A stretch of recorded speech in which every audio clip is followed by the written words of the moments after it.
Welcome to my channel Jyotirmoyee Sarkar. Facebook, YouTube হচ্ছে জ্যোতির্ময়ীস blog. হ্যাঁ বন্ধুরা, চলে আসলাম। আজকে অনেকদিন পর একটা ভিডিও দিচ্ছি, খাওয়ার ভিডিও। আজকে আমি রান্না করেছি। আমি আমাকে দেখেই বুঝতে পারছি আমি বাড়ি ছিলাম না। আমি গেছিলাম আমার হাজব্যান্ডকে নিয়ে একটু দাঁতের ডাক্তারখানায়। সেখানে তাড়াতাড়ি করে বাড়ি আসলাম। এসে আমি ওর খেতে বসবো। তা আজকে কী রান্না করেছি দেখো, এই ভিতরে রান্না করে গেছি।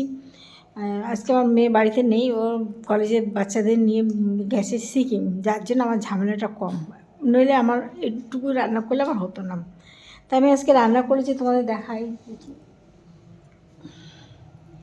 লাউর ঘন্ট, দেখো চিংড়ি মাছ হলে খুবই ভালো লাগতো, কিন্তু চিংড়ি মাছ নেই, খাওয়া বারণ আমার, যার জন্য চিংড়ি মাছ আমার ঘরে থাকে না। লাগে জানো, প্রত্যেকটা মুহূর্তে আমার ঘরে চিংড়ি মাছ থাকবে না, টক হবে না, চাটনি হবে না, এই হলো আমার বাড়ি, হতেই পারে না। কিন্তু ভগবানের আশীর্বাদে আমার এই দুটো খাওয়াই বন্ধ হয়ে গেছে। কোনো ব্যাপার না, যখন এতদিন তো খেয়েছি, কী হয়েছে বলো? এটা ভগবান যখন বারণ করে দিয়েছে, আর কিছু বলার নেই। যাই হোক, যা দিয়েছে ভগবান তাতে হাসি মুখে মেনে নিই। আর কি করেছি শোনো, চিংড়ি মাছটা, এই লাউ ঘন্ট করেছি চিংড়ি মাছ ছাড়া। আর করেছি, আমার হাজব্যান্ড নিচ্ছে, একটু দেরি হচ্ছে। এই দেখো, দেখতে পাচ্ছ তোমরা, ডিমের মামলেট করে আলু দিয়ে ঝোল করেছি। এই করেছি আজকে, খুব সুন্দর গন্ধ বেরোচ্ছে বলো। ডিমের মামলেট করে আলু দিয়ে ঝোল করেছি।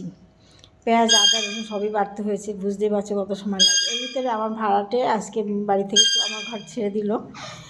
আমার এই ঘরটা সত্যি লক্ষ্মী বন্ধুরা, জানো না, আমার এই যে ভাড়া ঘরটা আসে সত্যি খুব লক্ষ্মী। যে আসে তার ভালো হয়। এরা এসে মাত্র 4 মাস হয়েছে। এর ভিতরে ওই ছেলেটা বাইরে যাওয়ার জন্য অনেক দিন থেকে যোগাযোগ করছে, পাচ্ছে না, কিন্তু আমার বাড়িতে এসে যোগাযোগ হয়ে গেল, প্লাস ওর মানে মেডিকেল যে সার্টিফিকেট লাগে সেটা ওকে হয়ে গেল। কিন্তু আমার আজকে কদিন ধরে বলছে, কাকিমা জানো তোমার ঘরটা সত্যি লক্ষ্মী। আমি অন্য জায়গা থেকে চেষ্টা করেছি, বড় মেডিকেলে আমি আনফিট হয়ে যেতাম। আর এখন তোমার পা ভাঙা, ছেলেটা পা ভেঙে গেছে, আমার পা ভাঙা অবস্থায় কিন্তু আমি মেডিকেলে ফিট হয়ে গেছি। এটা তোমার ঘরের গুণ। সত্যি কথা বন্ধুরা, আমার ঘরটা সত্যি লাকি, যে আসে তার ভালো হয়। তাই ওরা চলে গেল। বাচ্চাটা সবসময় আমার কাছে থাকতো, দিদি দিদি করতো, আমার খুব ভালো লাগতো। ওকে নিয়ে অনেক রিল বানিয়েছি আমি। এই জন্য মনটা খুব খারাপ লাগছে। আবার ঠিক হয়ে গেল, আজকেই ঠিক হয়ে গেল। আর একজন আসবে, সেখানেও একটা ছোট্ট বাচ্চা ছেলে আছে, তারা ভাড়া আসবে 1 তারিখে, তাদেরও দেখবে ভালো হবে। যাই হোক, এখন খেতে বসবো। তাই তোমাদেরকে বলি যে আমি এই রান্না করেছি আজকে, আমি এখনই খেতে বসবো। তাই ভিডিওটা এখন অল্পতে ভিডিও ঠিক করে ছেড়ে দিই। দেখো হাতের তলপে লাগিয়েছি, বেসিনে আসলাম, অন্ধকার বলো, বেসিন, এই যে আমার বেসিন, দেখতে পাচ্ছ কি তোমরা? হাত ধুতে আসলাম। খেতে বসবো, খেতে বসতে গেলে তো অনেক সময় লাগবে, তার জন্য তোমাদের ভিডিওটা এখন দিয়ে দিলাম।